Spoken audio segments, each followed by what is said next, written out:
Welcome back, crew. Today we're diving into a critical memory item on the Airbus A320 stall recovery. Whether you're a student pilot, a sim geek, or just obsessed with the Airbus like I am, this one's for you. Let's get everyone. Quick note, this video is for educational purposes only. It's not a substitute for official training or SOPs. Always refer to your AFL, SCOM, QRH, and airline procedures. Right, let's go. So here I have an extract of the stall recovery memory item for your reference. I'm going to use this for pretty much the rest of the video. So the explanation of the stall recovery is all based on the FCOM. So everything that I'm going to be teaching you will all be an extract from the FCOM. It's not my own words. This is by Airbus. It's what they recommend and it is their procedure.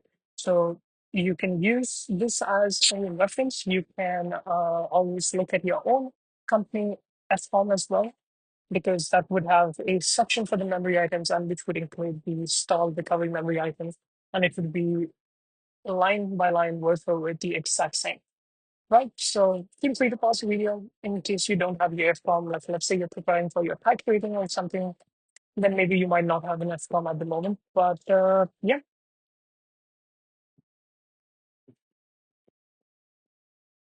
So now here's the big picture. Stall recovery comes down to two principles: reducing the angle of attack and increasing the energy. Simple, right? But doing it right under pressure, that's the skill. That's what makes you a pilot. Anyway, so let's break it. What happens in a stall and how do you get out of it?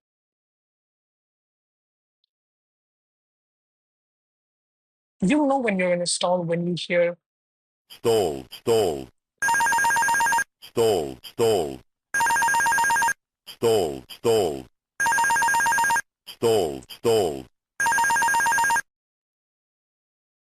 also now look at the speed tape. You're deep in the red zone. That's bad news.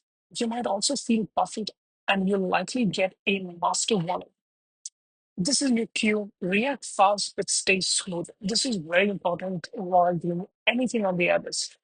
It's a very gentle aircraft. Do not over control, do not overreact. Just be gentle with the controls because it's designed. It's the only time where you really have to be abrupt with the controls per se would be maybe with an eGPWS model.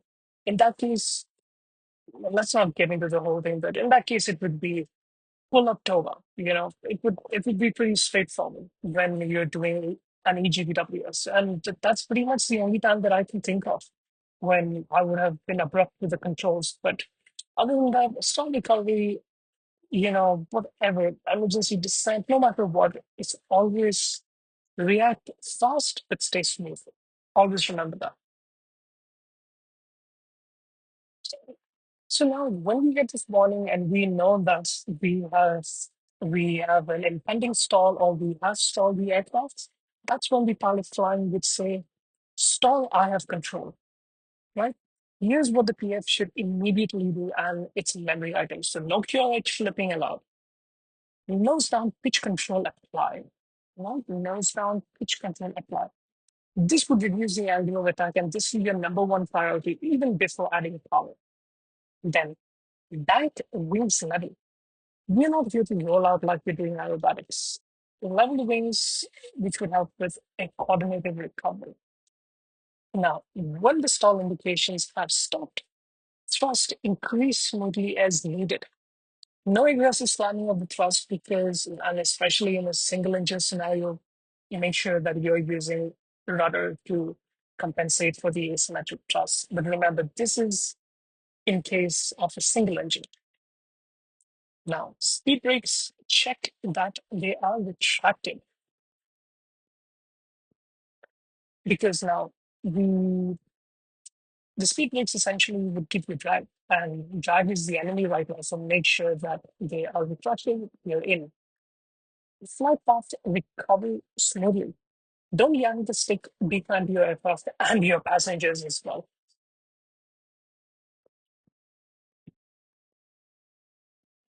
And it also says if you're clean for configuration and below 20,000 feet, flaps 1 should be requested by pilot flying and the pilot monitoring would select flaps 1.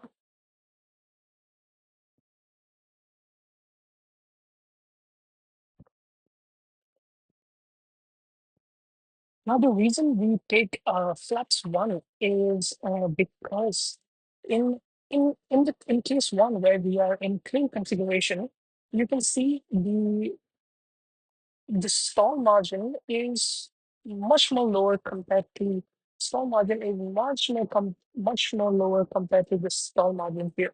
Now over here roughly it's about 172 knots, and over here the stall margin is 158. So from 172 to 158, now that's roughly a difference of 24 knots. So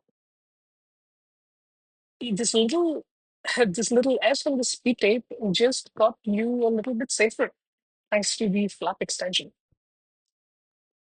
It shifts your stall margin significantly lower and gives you more of an aerodynamic cushion. So for a quick recap, the average stall recovery is about two things: reducing the angle of attack and increasing the energy. How do you do that? With a nose down input, wings level, and added thrust. And if you are below 20,000 feet, flap one. In the same reviewing for line checks, knowing the stall recovery is non-negotiable. If this helped you out, give it a thumbs up, subscribe, and drop a comment for what procedure you'd like to see next. Until next time, stay sharp and fly smart.